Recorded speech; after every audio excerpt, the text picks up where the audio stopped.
नमस्कार बालदोस्तांनो, कसे आहात तुम्ही सगळे? नक्कीच मजेत असणार आहात.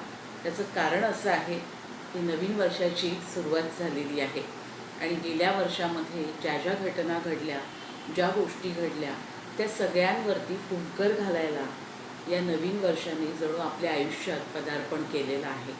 माझ्या सर्व मित्रमंडळींना, बालदोस्तांना नवीन वर्षाच्या खूप खूप मनापासून शुभेच्छा. आपण गेल्या वर्षी या संकट काळामध्ये जे हे गोष्टींचं पर्व सुरू केलेलं आहे किंवा गोष्टींची जी सुरुवात केलेली आहे असं आपण म्हणूया, वेगवेगळ्या व्यक्तिमत्वांच्या माध्यमातून आयुष्यामध्ये गोष्टींचं काय महत्त्व असतं आणि त्या गोष्टींमधून आपल्याला आयुष्यामध्ये जगण्याचे वेगवेगळे धडे कसे मिळत असतात, तेच यापुढे सुद्धा आपण सुरू ठेवणार आहोत. आपण म्हणतो की गेलेलं वर्ष ही खूपच वाईट होतं, पण याच वर्षाने आपल्याला अनेक गोष्टी करायला शिकवल्या. एकमेकांशी चांगलं प्रेमाने राहणं, घरच्यांबरोबर मिळून मिसळून राहणं, आपल्यातल्या वेगवेगळ्या कलागुणांना आपण वाव देऊ शकलो. त्या काही कालावधीमुळे आपण स्वतःची जी काळजी घेत नव्हतो, अखंड धावत सुटत होतो, या सगळ्या जो अवधी आपल्याला मिळालेला होता, जो वेळ मिळाला, या सगळ्या गोष्टी आपण करायला शिकलेलो आहोत.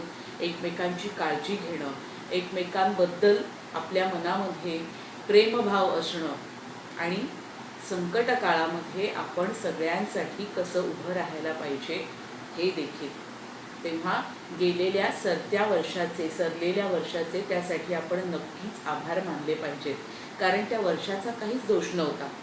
दोष होता तो आपल्याच वेगवेगळ्या ज्या उत्सुकता असतात त्या शमवण्यासाठी आपण निर्माण केलेल्या एका गोष्टीचा. त्या वर्षाने कुठलीही गोष्ट केलेली नव्हती. गोष्टी केल्या आपण आणि आपल्याला दुसऱ्यांच्या नावे लेबल फाडण्याची जी सवय झालेली आहे, त्या पद्धतीने आपण सगळे वर्षाला दोष देऊन मोकळे झालेलो आहोत की या वर्षातच हे घडलं. असं नसतं. काही गोष्टी घडतात, पण त्या घडवून आणण्यासाठी सुद्धा माणूस म्हणजे आपणच पूर्णतः कारणीभूत असतो. त्यामुळे आपण या गोष्टींचं परीक्षण केलं पाहिजे, मुळात आत्मपरीक्षण केलं पाहिजे आणि असं आत्मपरीक्षण केल्यावरच आपण या सगळ्या संकटातनं सुखरूप बाहेर पडू शकणार आहोत. आणि निश्चितच या वर्षामध्ये आपल्याला हे सगळे चांगले दिवस, चांगल्या गोष्टी नक्कीच अनुभवायला मिळणार आहेत आणि आपण आपल्या गोष्टीसुद्धा अशाच सुरू ठेवणार आहोत. संत ज्ञानेश्वरांच्या गोष्टींमध्ये आज आपण पुढे जाणार आहोत की ही भावंडं आपल्या गावी म्हणजे आपे गावला जाऊन कशा पद्धतीने भेट देतात आणि तिथे काय होतं. संत ज्ञानेश्वरांनी रेड्याच्या मुखी, ज्ञाना नावाच्या रेड्याच्या मुखी वेद वदवले. ही काही कुठला चमत्कार नव्हता. तर आपण एखादी गोष्ट आपल्या मनापासून जेव्हा करतो त्यावेळी आपल्या जवळ असलेल्या व्यक्तीला आपण आपल्या मनाच्या तितक्याच जवळ अनुभवत असतो. मग ती व्यक्ती असेल, तो एखादा प्राणी असेल. जसं गेल्याही वेळी आपण बघितलं की आपण एखादा प्राणी जेव्हा घरी आणून पाळतो त्यावेळी तो आपली प्रत्येक गोष्ट समजून घेत असतो. हे करू नकोस, इथे येऊ नकोस, तिथे जाऊन बस, म्हणजे आपण त्याच्याशी तादात्म्य पावत असतो. आपण त्याच्याबरोबर एकरूप होत असतो आणि तो सुद्धा आपल्या तितकंच प्रेमात पडत असतो. त्यामुळे आपली भाषा तो समजून घेतो आणि त्याची भाषा आपण समजून घेतो. आपल्याला होणारं दुःख तो समजून घेतो आणि त्याला ज्या गोष्टी जाणवत असतात त्या आपण समजून घेत असतो. आणि म्हणूनच यालाच प्राण्यांबद्दल आपल्याला असणारं जे प्रेम आहे ते आपण कुठेतरी वेगवेगळ्या पद्धतींनी साकारत असतो. आणि संत ज्ञानेश्वरांना या समाजामध्ये प्रत्येक जण हे एकच आत्मा घेऊन आलेले आहेत. ही जी त्यांची मनाची धारणा होती, जी शिकवण होती, तीच समाजामध्ये पेरायची होती की इथे कुणीही मोठं नाही, कुणीही लहान नाही, कोणी उच्च नाही, नीच नाही, कुणीही हीन दर्जाचं नाही. प्रत्येकाला देवाने जो जन्म दिलेला आहे तो अतिशय दुर्मिळ आहे आणि या जन्मामध्ये आपल्याला खूप साऱ्या गोष्टी करायच्या आहेत. एकमेकांबद्दल प्रेम वृद्धिंगत करायचं आहे. मग ते प्राण्यांबद्दल असो, माणसांबद्दल असो. जे स्वतः न्याय मागायला गेलेले होते ते संत ज्ञानेश्वरच तिथल्या समाजाला बऱ्याचशा गोष्टी शिकवून आले.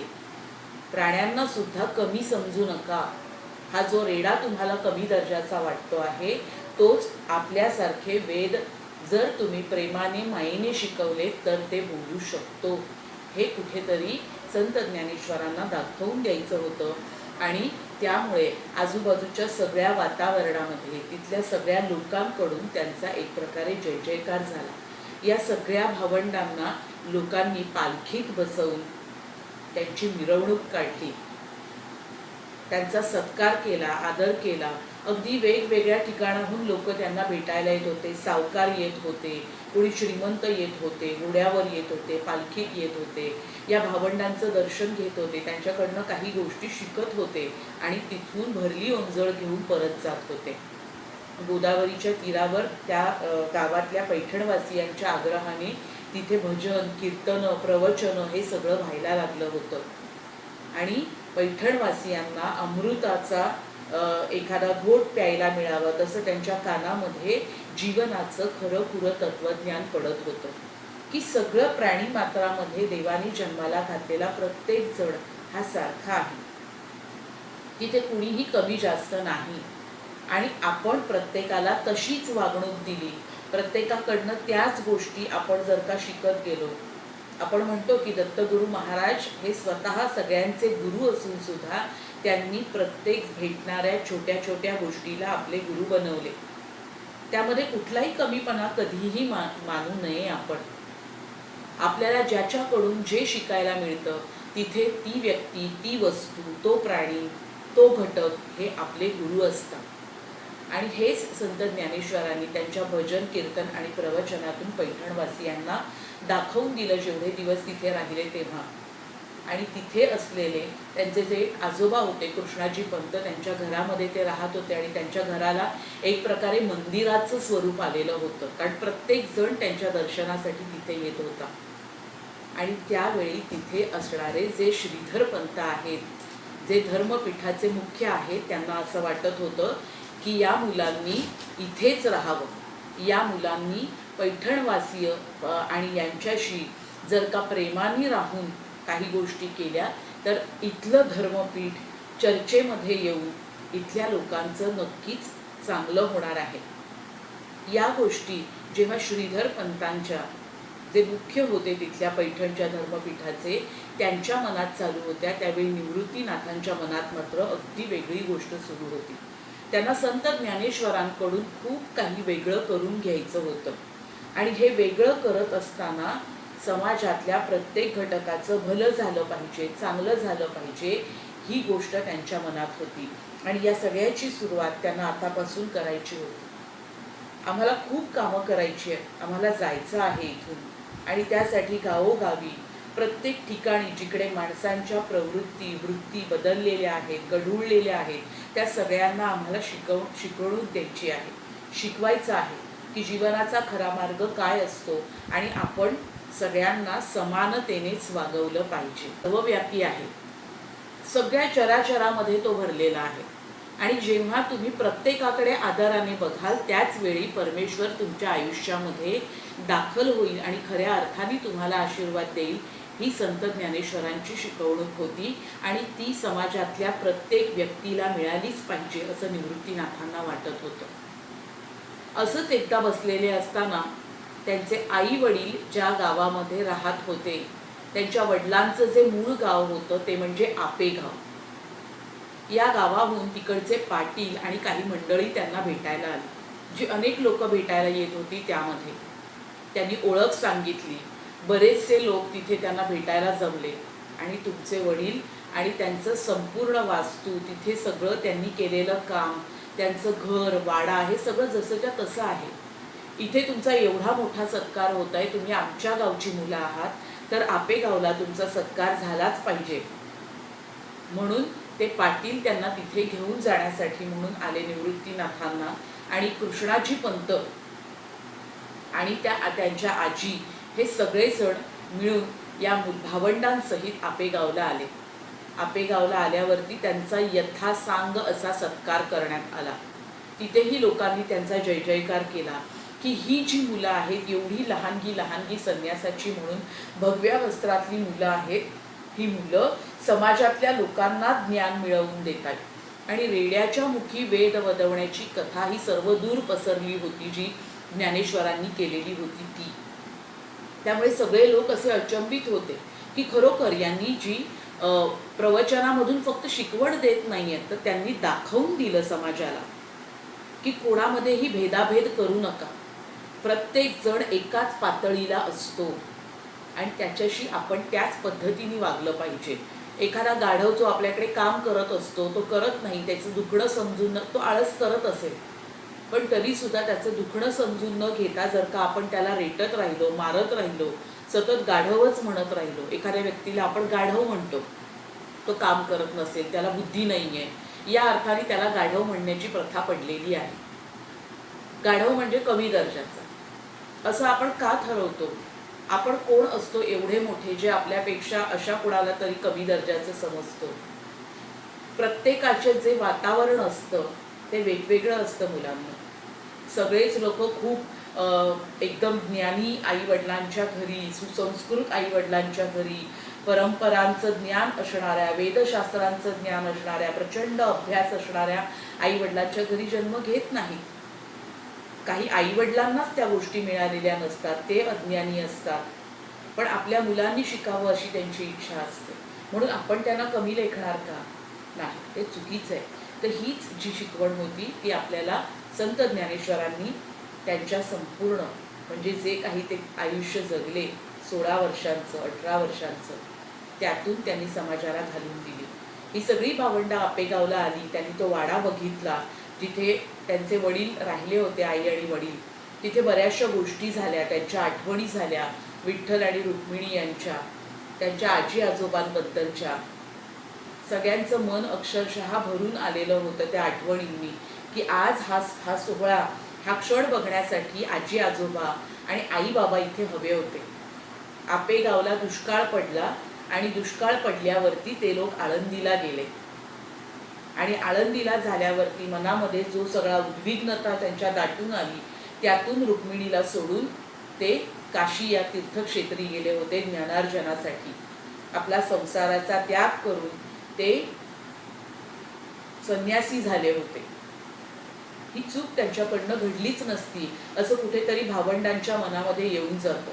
जर का आपेगावला कधीही दुष्काळ नसता पडला तर आई बाबा कधी आळंदीला गेलेच नसते, इथेच राहिले असते आणि मग पुन्हा आपल्यावरती हे सगळं असण्याची किंवा हे सगळं हा जो प्रसंग आपल्यावरती आलेला आहे ही वेळच आली नसते. पण भगवंताच्या इच्छेपुढे कधी कोणतीही गोष्ट चालत नाही, होत नाही. काळाने जे लिहून ठेवलेलं असतं प्रत्येकाच्या भाळावरती किंवा तुमचं कर्तव्य जे असतं ते तुम्हाला तिथपर्यंत घेऊनच जात असतं. म्हणून जे लिहिलेलं आहे ते कुणालाही चुकत नाही. त्याबद्दल नैराश्य करून किंवा आपणच आपल्या नशिबाला कोसून कुठलीही गोष्ट पुन्हा परत येणार नसते. तेव्हा निवृत्तीनाथ एक महत्त्वाचा निर्णय देतात. त्यांना वाटत असतं की या मुलांनी आपेगावात राहावं. कृष्णाजी पंतांना तिकडे श्रीधर शास्त्रींना वाटत असतं की त्यांनी पैठणमध्ये राहावं. पण निवृत्तीनाथांना कोणत्याही एका ठिकाणी राहायचं नसतं, कारण आमचं जीवन कार्य हे समाजाला चांगल्या मार्गावर नेण्यासाठी आहे आणि ते आम्हाला पूर्ण करायचं आहे.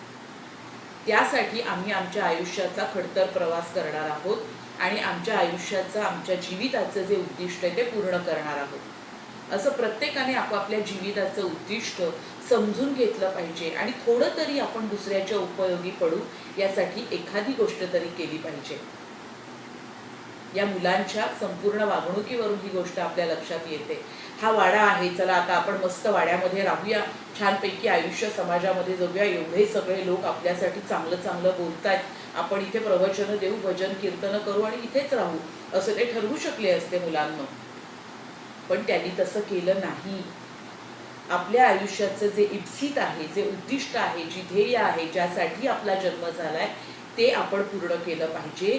म्हणून तो वाडा, त्यांची शेत जमीन वडिलांच्या नावे असणारी, ही त्यांनी इथे एक मंदिर उभारावं विठ्ठल रुक्मिणीचं आणि इथे एक देवस्थान करून टाकावं, गोरगरिबांना इथे खाणं पिणं मिळावं, यासाठी सगळ्या भावंडांनी सह्या करून ती सगळी जी त्यांच्या नावावर असलेल्या ज्या गोष्टी होत्या त्या देवस्थानाला देऊन टाकल्या.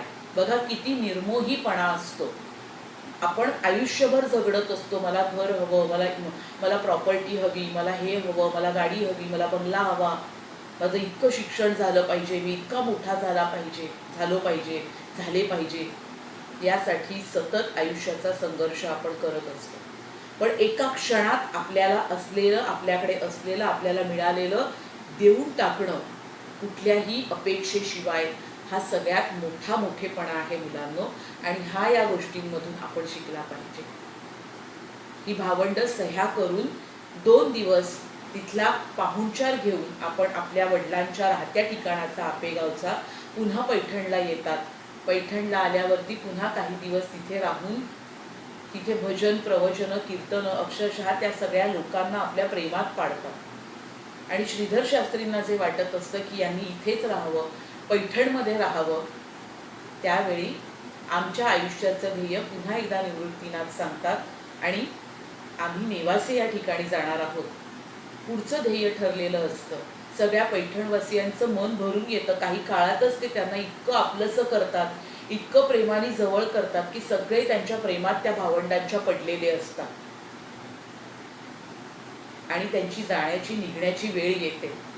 त्यांना बैलगाडीत पालखीमध्ये बसवून छोट्या भावंडांना गोदावरी नदी तीरापर्यंत घेऊन येतात, त्या पैठणच्या हद्दीपर्यंत घेऊन येतात. सगळे अक्षरशः रडत असतात, दुःखी कष्टी झालेले असतात आणि सगळे त्यांच्या पाठी जात असतात. निवृत्तीनाथ ज्ञानेश्वरांना सांगतात की यांना आता इथे थांबवलं पाहिजे. आणि तेव्हा ज्ञानेश्वर सगळ्यांना हात जोडून विनंती करतात की आपल्या सगळ्यांचा जो मार्ग आहे तो म्हणजे ईश्वरी मार्ग, परमेश्वराचा मार्ग, त्यांची पूजा अर्चा करा. आम्ही काहीच नाही होत, आमच्या पाठी येऊन काहीही होणार नाही. आम्हाला हा ईश्वराचा जो मार्ग आहे, परमेश्वराची जी भक्ती आहे, सगळ्यांच्या मनामध्ये जे प्रेम भरायचं आहे, त्यासाठी आमचं कार्य करायला आम्हाला इथून गेलंच पाहिजे. तुम्ही सुद्धा परमेश्वराचं चिंतन करा, भक्ती करा आणि सगळ्यांना समान वागणूक द्या. हे सांगून सगळी भावंड तिथून जायला निघतात आणि सगळे जे पैठणवासी आलेले असतात ते तिथेच थांबतात त्या वेशीपाशी. आणि ही भावंड जी असतात ती आपली पुढची मार्गक्रमणा करत असतात. आयुष्यामध्ये सुख, दुःख, यश, अपयश या गोष्टी येतच असतात. त्याला आपण बधायचं नाही, आपण घाबरून जायचं नाही आणि खचून तर मुळीच जायचं नाही. आपल्या आयुष्याचे निर्णय घेणं हे सर्वतः आपल्या आत्मविश्वासावर अवलंबून असतं. आणि या गोष्टी आपल्याला हा आत्मविश्वास देत असतात की प्रत्येक प्रसंगामध्ये आपण अडिगपणे उभं राहायला पाहिजे. संकट येतात जातात, वादळं येतात जातात, पण तुम्ही किती खंबीरपणे त्याला सामोरं जाता यावरती आपला समाज आणि आपण उभे असतो आणि पुढे जात असतो. या पुढची गोष्ट घेऊन पुढल्या शनिवारी भेटूया. तुमच्या मित्रांना आणि मैत्रिणींना या गोष्टी नक्की पाठवा, जेणेकरून त्यांना सुद्धा गोष्ट कशी सांगावी, या गोष्टींमधून आपल्याला काही शिकायला मिळतंय, आनंद मिळतोय, मार्ग मिळतोय, त्याचा नक्कीच लाभ होईल. माधवी राणे हे यूट्यूब चॅनल जर का तुम्ही सबस्क्राईब केलं नसेल तर ते नक्की करा. भेटूयात पुढल्या शनिवारी. तोपर्यंत टाटा. गोष्टी पंचतंत्रातल्या, गोष्टी रामायण महाभारतातल्या, गोष्टी आजी आजोबांच्या, गोष्टी देवांच्या आणि संतांच्या, गोष्टी सणांच्या, गोष्टी ऐकायला आवडणाऱ्या प्रत्येक माणसासाठी आम्ही घेऊन आलो आहोत गोष्टींचा सिलसिला आणि मजेदार किस्से हे सदर. तेव्हा ऐकायला विसरू नका आणि सबस्क्राईब करा माधवी राणे हे यूट्यूब चॅनल.